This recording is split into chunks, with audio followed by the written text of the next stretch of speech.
Hello friends, welcome to book summariser. तो आज हम $1 million in a week notebook की समरी देखने वाले हैं। क्या आपको लगता है आप 48 आवर में एक $1 million स्टार्टअप बिल्ड कर सकते हैं? अगर आपको लगता है नहीं तो आप गलत है। मैं आपको इस बुक समरी के लेसन से साबित करके दिखाऊंगा कि आप भी 48 आवर्स में एक $1 million स्टार्टअप क्रिएट कर सकते हैं। और ये जो सभी स्ट्रैटेजी और ये मैं लेसन बताने वाला हूँ, ये ना खुद ऑथर ने यूज़ किए हैं। नोहा कैगन, ये जो ऑथर है इस बुक के, इन्होंने भी यही सब स्ट्रैटेजी यूज़ करके अपने $1 million स्टार्टअप स्केल किए, और एक या दो नहीं, $8 million स्टार्टअप स्केल किए हैं। तो लेट्स स्टार्ट। अथर्व नाम का एक लड़का होता है। वो एक मिडिल क्लास फैमिली में बॉर्न हुआ होता है। उसके बाद ड्रीम्स बड़े थे। उसको भी ज़िंदगी में मल्टी मिलियनियर या बिलियनियर बनना था और ख़ुद का बिजनेस करना था। बट प्रॉब्लम ये थी कि वो स्टार्ट नहीं कर पा रहा था। वो अपने कॉलेज में था और उसको अपना एक बिज़नेस बिल्ड करना था, $1 million बिज़नेस बिल्ड करना था।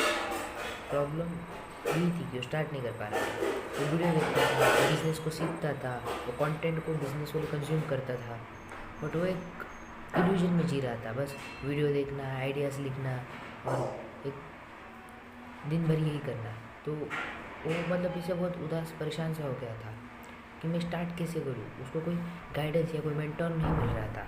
बट एक दिन इनके अथर्व के कॉलेज में एक बिजनेसमैन अपनी बायोग्राफी शेयर करने आया, अपनी स्टोरी, कैसे वो भी उन्होंने 0 से $1 million बिजनेस स्केल किया।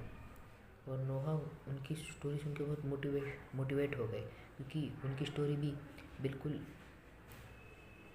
अथर्व जैसी ही थी। क्योंकि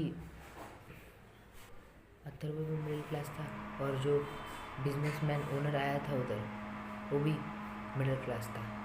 तो अथर्व ने सोचा कि चलो अभी मैं इनसे पूछ लेता हूँ कि इन्होंने कैसे बिल्ड किया। तो ये सब सोच ही रहे थे अथर्व कि उतने में ये बिज़नेस ओनर जाने लगा। तो फिर अथर्व ने बहुत नर्वस और बहुत इनकॉन्फिडेंस था, तब भी उसने हिम्मत करके पूछा, सर मैं आपके प्लीज़ 2 मिनट ले सकता हूँ? तो बिज़नेस ओनर ने नहीं कह दिया और इग्नोर मार के चले गए। बट अथर्व फिर से उनके पीछे गया और बोला, सर प्लीज़ 2 मिनट।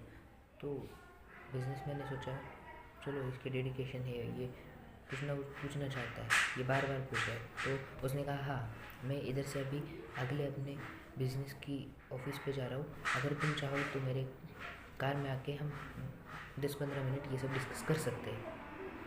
तो अथर्व ने सोचा ये तो एक गोल्डन अपॉर्चुनिटी है। तो वो हाँ कह देता है और बिजनेस ओनर और अथर्व उसकी गाड़ी में जाते हैं। अथर्व देखता है बिजनेस ओनर के पास एक रोल्स रॉयर है जो उसकी ड्रीम कार है। तो वो बहुत खुश और बहुत ही एक्साइटेड फील करने लगा। वो बहुत शॉक्ड और गुड फील करने लगा था और ओवरवेल्ड हो गया था, क्योंकि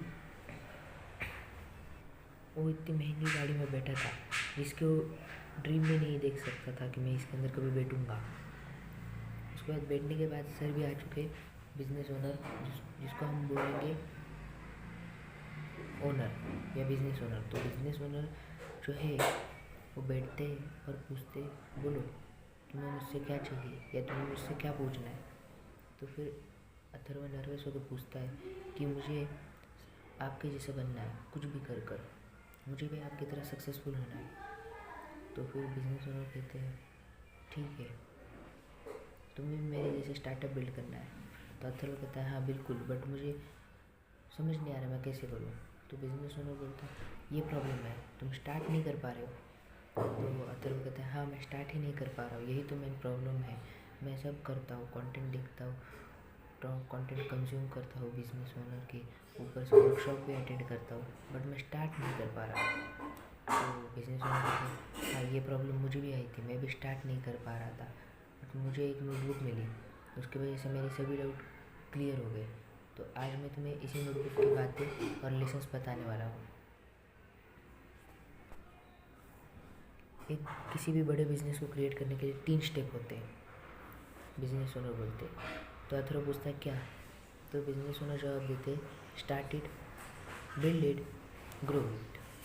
ग्रो का भी हमें कोई मतलब नहीं है, अभी के लिए हमें इन 2 चीज़ों को देखना है, start it and build it. तो फिर स्टार्ट करने के लिए बिजनेस ओनर कहता है तुमने अभी तक स्टार्ट क्यों नहीं किया। अथर्व कहते हैं मुझे अच्छा आइडिया नहीं मिल रहा, मैंने 10-12 आइडिया लिख के रखे तो भी अच्छा आइडिया नहीं मिल रहा। तो वो कहते ठीक है, मतलब स्टार्टिंग तुम्हें समझ नहीं आ रही कहाँ से करें। तो अथर्व कहते हैं हाँ।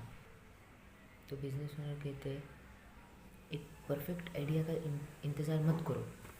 फेसबुक भी पहले परफेक्ट नहीं था, फेसबुक का आइडिया ऐसी एक फेसबुक नहीं था पहले से। उनका आइडिया है सिंपल कि कोई भी आदमी किसी भी आदमी को एक रेटिंग दे सकता है। वो ऐसे एक सिंपल आइडिया था फेसबुक का, बाद में चेंज होते गया और आज फेसबुक जैसा है हम वैसे देख रहे हैं उसे। तो बिजनेस ओनर कहते हैं कि बस स्टार्ट करो, आपका आइडिया परफेक्ट ना हो कोई फ़र्क नहीं पड़ता, बट आप स्टार्ट कर दो क्योंकि स्टार्टिंग बहुत इम्पोर्टेंट है। और बहुत सारे लोगों को स्टार्ट करने में फेयर होता है या रिजेक्शन से डर होता है। तो इसके लिए मैं तुम्हें एक आइडिया देता हूँ। आप आपके फैमिली मेम्बर या किसी भी रैंडम आदमी से $1 मीन्स इंडियन रुपीज़ में 100 रुपये मांग सकते हो। तो आप उससे एक जिम्मेदारी, एक कंफर्ट जोन से बाहर निकलोगे। आप अभी एक कंफर्ट जोन में हो तो उससे बाहर निकलोगे, आपके पास एक जिम्मेदारी आएगी कि हाँ मैंने किसी इन्वेस्टर का पैसा उठाया है, मुझे इसको ग्रो करना है। तो उससे आप अपने कंफर्ट जोन से बाहर निकलोगे। उसके बाद ऑथर कहते हैं बिजनेस ओनर कि रिजेक्शन एक पावर है, टू लव रिजेक्शन एक गोल सेट करो रिजेक्शन के लिए। आप किसी भी कॉफ़ी शॉप या बर्गर खाने जाओगे तब आपको क्या करना है, बस 10% डिस्काउंट मांगना है। आपको सभी लोग रिजेक्ट कर देंगे, बट आपका जो रिजेक्शन का जो डर है वो निकल जाएगा और उससे आपका फेयर और रिजेक्शन का डर निकल जाएगा और आप बिजनेस कर पाओगे। Second, build it. बिल्डिंग करने में किसी भी बिजनेस को 2 अप्रोच होती है, एक तो फाउंडर्स अप्रोच, दूसरा कस्टमर अप्रोच। हर एक फाउंडर नया जो होता है वो फाउंडर अप्रोच अपने फर्स्ट समझता है और कस्टमर अप्रोच को सेकेंड। बट बिजनेस ओनर कहते हैं हमें कस्टमर अप्रोच को पहले समझना चाहिए, कस्टमर्स को चाहिए क्या। अगर आप एज ए फाउंडर देखोगे तो आपका कौन सा भी प्रोडक्ट आपको अच्छा लगेगा और लगेगा ये चलेगा। आपको एक ऐसा फाउंडर जब सोचोगे तब एक अच्छा ऑफिस, अच्छी वेबसाइट, अच्छा अकाउंटेंट, अच्छी टीम, सब कुछ अच्छा करोगे।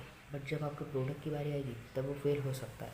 बट एज अ तुमने सबसे पहले कस्टमर को फर्स्ट अप्रोच दी, कस्टमर फर्स्ट अप्रोच रखिए अपने माइंड में, तब आप एक एज ए कंज्यूमर आप सोचो कि ये प्रोडक्ट है, आपका ही प्रोडक्ट है, बस इसे समझ लो ये आपका नहीं है, ये XYZ कंपनी का है और आप इसे खरीदने आए हो। तो आप क्या है इसमें जो आप खरीदोगे, क्यों खरीदोगे। तो ये आप सोचो, कंज्यूमर अप्रोच सोचो, ना कि फाउंडर। किसी भी बिज़नेस को बिल्ड करने के लिए अच्छा ऑफिस, अच्छी टीम, ये वो कुछ नहीं ज़रूरत है। बहुत सारे फाउंडर्स पहले यही गलती करते हैं और बहुत सारा लॉस कर देते हैं। टीम अच्छी बिल्ड कर रहे, वेबसाइट बना रहे, टॉप लेवल के लोग हायर कर रहे, भले ही उनके पास कम पैसा तो भी, और अच्छा ऑफिस कर रहे, बना रहे, रेनोवेट कर रहे उसको बार बार, ज़रूरत नहीं है उसको रेनोवेट करने की, ऑफिस की भी ज़रूरत नहीं है मेरे हिसाब से कुछ दिन तो। बट आपको ज़रूरत एक अच्छा प्रोडक्ट बिल्ड करने की। थर्ड, एक $1 मिलियन बिजनेस कैसे बिल्ड करें। सबसे पहले तो किसी प्रॉफिटेबल आइडिया को सोचो या एक प्रॉब्लम सॉल्व करो जो आपके लिए प्रॉफिटेबल हो। एक योगेश नाम का एक लड़का था जो सॉफ्टवेयर इंजीनियर था। वो ना एक प्रॉब्लम फेस कर रहा था और बहुत सारे उसके दोस्त भी, और बहुत सारे सॉफ्टवेयर इंजीनियर, कि जब भी ये सॉफ्टवेयर लिखते थे तो 1.5 2 3 5 घंटा बैठते थे और फिर उनको नींद आ जाती थी। तो ये कॉफ़ी पीते थे, बट कॉफ़ी पीने के बाद उनको अच्छी गुड फीलिंग नहीं आती थी और नींद भी नहीं आती थी और बेचैनी सी होती थी। तो योगेश इंडिया आया एक दिन और उसने देखा कि मसाला चाय पिया, तो उसको समझ में आया कि मसाला चाय अमेरिका में बहुत चलेगा, इससे नींद भी चली जाती है और कुछ बेचैनी सी भी नहीं होती है। तो उसने एक सिंपल से आइडिया को $60 मिलियन के कंपनी में बदल दिया। उसने एक कंपनी खोली और इसमें यही चाय को बेचना स्टार्ट कर दिया, चाय पत्ती को, इसके अंदर कुछ तो एडिशनल चीज़ें डाल के। बस $60 मिलियन की कंपनी बन चुकी है और $multi-million का रेवेन्यू। तो आइडिया कोई धांसू होना ज़रूरी नहीं है, बस आइडिया में दम होना चाहिए और ये $1 मिलियन स्केल करेगा कि नहीं ये भी आपको पता होना चाहिए। कॉम्प्लीमेंट बेस्ट सेलर, आपको समझ नहीं आ रहा स्टार्टिंग में किससे करूँ, तो आप कर सकते हैं, आईफोन के कवर्स बना सकते हैं, कार कवर्स बना सकते हैं, या ऐसी चीज़ें जो पहले से ही है बस उसका छोटे मोटे चीज़ें आप उसके पार्ट्स या कुछ बेच सकते हैं।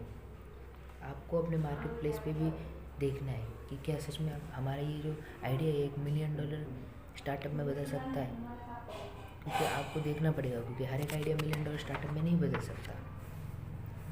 आप इसके लिए मार्केट रिसर्च कर सकते हैं, आपके कॉम्पिटिटर्स को रिसर्च कर सकते हैं, आप रिसर्च कर सकते हो कितना इन्वेस्ट करते हैं, कितना एड्स चलाते हैं, क्या क्या करते हैं, और आप इनसे बेटर क्या कर सकते हैं, और ये गलतियाँ क्या करते हैं। इसके लिए आप गूगल या किसी भी वेबसाइट का यूज़ कर सकते हैं।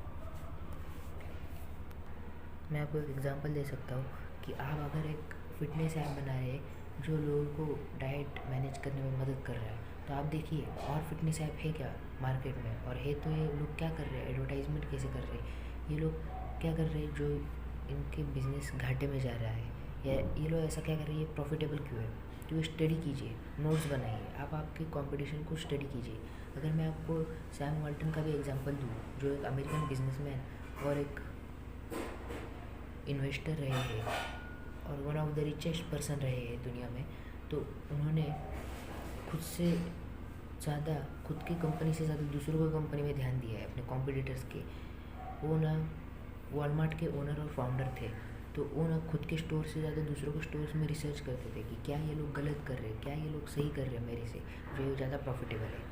तो वैसे आपको भी अपने कॉम्पिटिटर को स्टडी करते रहना चाहिए, और क्या गलत और ये सही कर रहे हैं। और फाइनल स्टेप यही है कि आपको एक चैलेंज लेना है, 48 आवर में 3 कस्टमर लाने का। प्री बुक, आप एक सिंपल काम कीजिए, इंस्टा पे, फेसबुक पे, ट्विटर पे एक कंपनी का पेज बनाइए और अपने प्रोडक्ट का कैप्शन बाहर लिख दीजिए, और देखिए कितने लोग पे कर सकते हैं, और अपना नंबर भी दीजिए कॉन्टैक्ट, कितने लोग पे करने के लिए रेडी है। आपको 48 आवर में 3 कस्टमर तो मिनिमम लाने हैं, और उसमें आपको पिच भी देनी है पूरा एक्सप्लेन करते हुए। तो दोस्तों आज के लिए इतना ही। अगर आपको ये समरी पसंद आई है तो चैनल को लाइक और सब्सक्राइब कीजिए, हमें मोटिवेशन मिलता है कि ऐसे वीडियो हम और बनाएं।